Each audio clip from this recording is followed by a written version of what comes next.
Hello friends, super magic રસોઈમાં મિત્રો હું આપણું સ્વાગત કરું છું.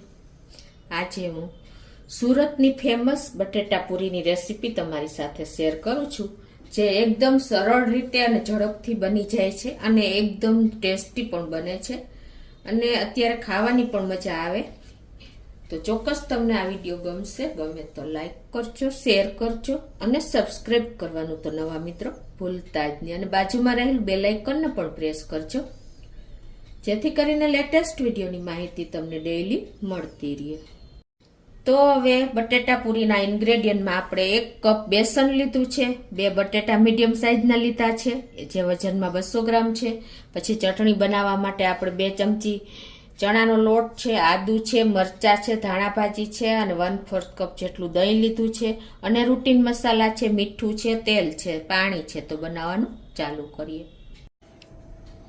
તો આ બેસનને આપણે પહેલા ચાળી લેશું, એટલે લમ્સ ફ્રી આપણું બેટર તૈયાર થઈ જાય. કેમ કે બેસનમાં હંમેશા તમે ચાળ્યા વગર જો કરો ને તો એમાં લમ્સ ગાંઠો રહી જાય છે, એટલે તમે બેટરમાં પણ તમને પ્રોબ્લેમ પડશે. તો આ રીતે આપણે બેટરને ચાળી લીધું છે. હવે આમાં રૂટીન મસાલા કરશું. તો 1/4 ટીસ્પૂન જેટલું મીઠું, 1/4 ટીસ્પૂન હળદર લાઇટ એવી, અને 1/4 ટીસ્પૂન હિંગ. આ બધું નાખીને અને આપણે પાણી એડ કરી અને એનું બેટર તૈયાર કરશું. તો અત્યારે હું અડધો કપ જેટલું પાણી લઉં છું.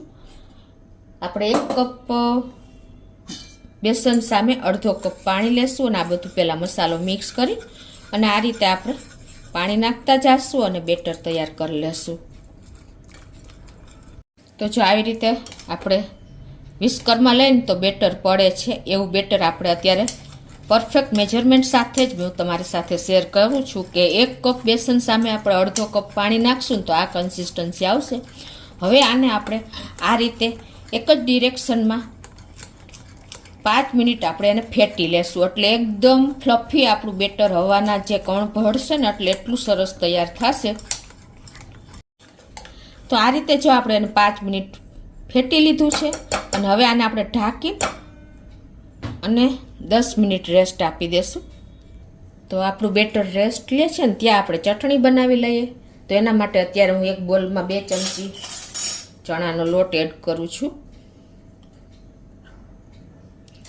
અને એમાં 1/4 કપ દહીં,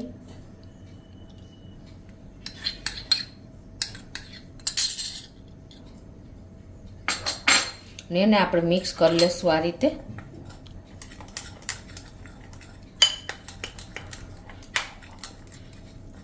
અને એમાં પોણો કપ જેવું આપણે પાણી એડ કરી દઈશું. પહેલાં મિક્સ કરી લઈએ દહીંમાં, એટલે લમ્સ ન રહે.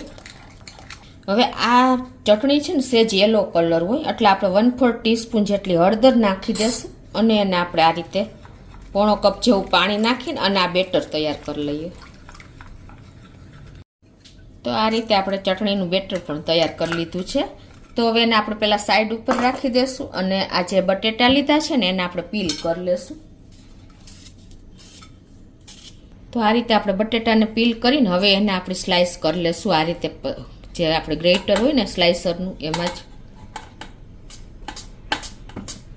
અને એને આપણે આ રીતે ઠંડા પાણીમાં જ રાખશું.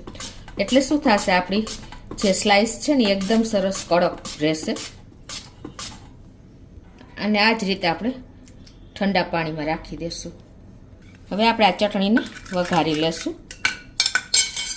ગેસ ઓન કરીને અને મીડિયમ ફ્લેમ ઉપર આપણે એક પેન મૂકીને અને 1 ચમચી જેવું તેલ મૂકી દઈશું. ગરમ થઈ ગયું છે. મીડિયમ ફ્લેમ ઉપર 1/4 ટીસ્પૂન રાઈ, 1/4 ટીસ્પૂન હિંગ નાખીને અને આપણે જે આ બેટર બનાવ્યું છે ને દહીંમાં એ નાખી દેશું. એ પહેલાં આપણે 2 થી 5 લીમડાના પત્તા નાખી દેશું અને મરચાં નાખી દેશું. 1 મીડિયમ સાઇઝનું મરચું સમાર્યું છે અને આદુને ગ્રેટ કર્યું છે 1 ઇંચથી ઓછું એવું, એને પણ નાખી દેશું. અને આને આપણે આ રીતે 1 મિનિટ પ્રકલ થવા દેશું. અને હવે જે આપણે આ બેટર બનાવ્યું છે ને એ નાખી દેશું. ગેસની ફ્લેમ અત્યારે મીડિયમ જ છે.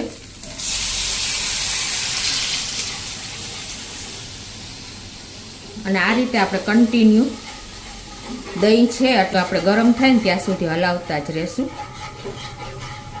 આપણે અડધી ટીસ્પૂન જેવું મીઠું નાખી દેશું.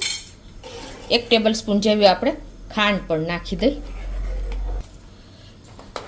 હવે આપણે આમાં લીંબુનો રસ નાખી દેશું, 1 લીંબુનો, એટલે ખાટી મીઠી અને તીખી ચટણી આપણી સરસ તૈયાર થશે.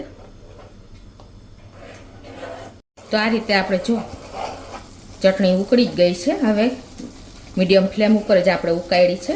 તો હવે ગેસ બંધ કરી દેશું અને આપણે એને એક બોલમાં લઈ લેશું. તો આપણે જો આ ઠંડા પાણીમાં બટેટાની ચિપ્સ રાખી હતી ને એટલે એકદમ સરસ કડક થઈ ગઈ છે. હવે એને આપણે આ રીતે નિતારી અને ગળણામાં પહેલાં લઈ લઈએ. એને હવે આપણે એક કપડા ઉપર આ રીતે રાખી દેશું એટલે એનું મોઇસ્ચર જે પાણીનો ભાગ હોય ને એ શોષાઈ જાય.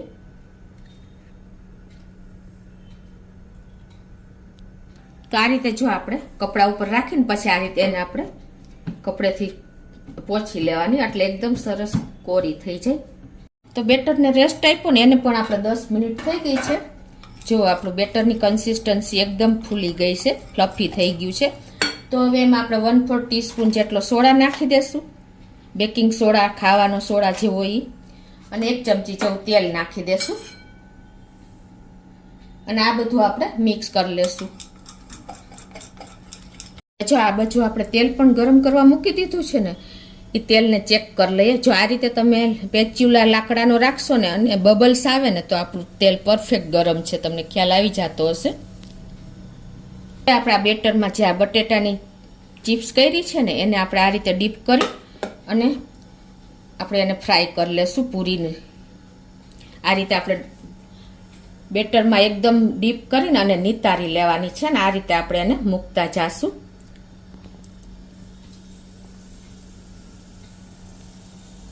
ગેસની ફ્લેમ આપણે અત્યારે ફૂલ રાખશું.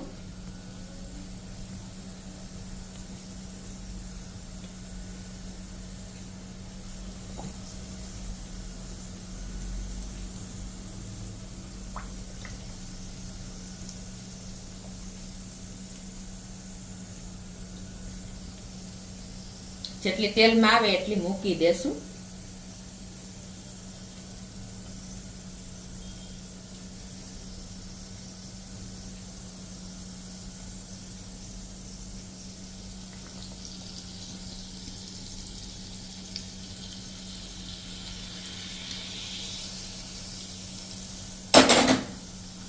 તો આ રીતે જો આપણી પૂરી પણ ફૂલવા માંડી છે તો એને આપણે આ રીતે ટર્ન કરતા જઈશું એક પછી એક.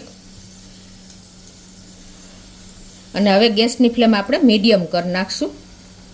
જો બધી જ આપણી પૂરી ફૂલે છે. આ રીતે સુરતની ફેમસ જે બટેટા પૂરી છે ને એ આ રીતે જ બને છે.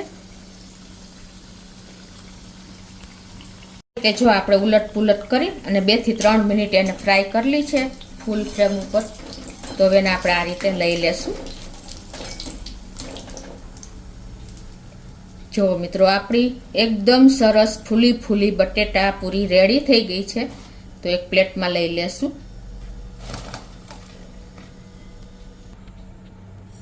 તો આ જ રીતે હવે આપણે બીજી બેચ પણ તૈયાર કરી લેશું.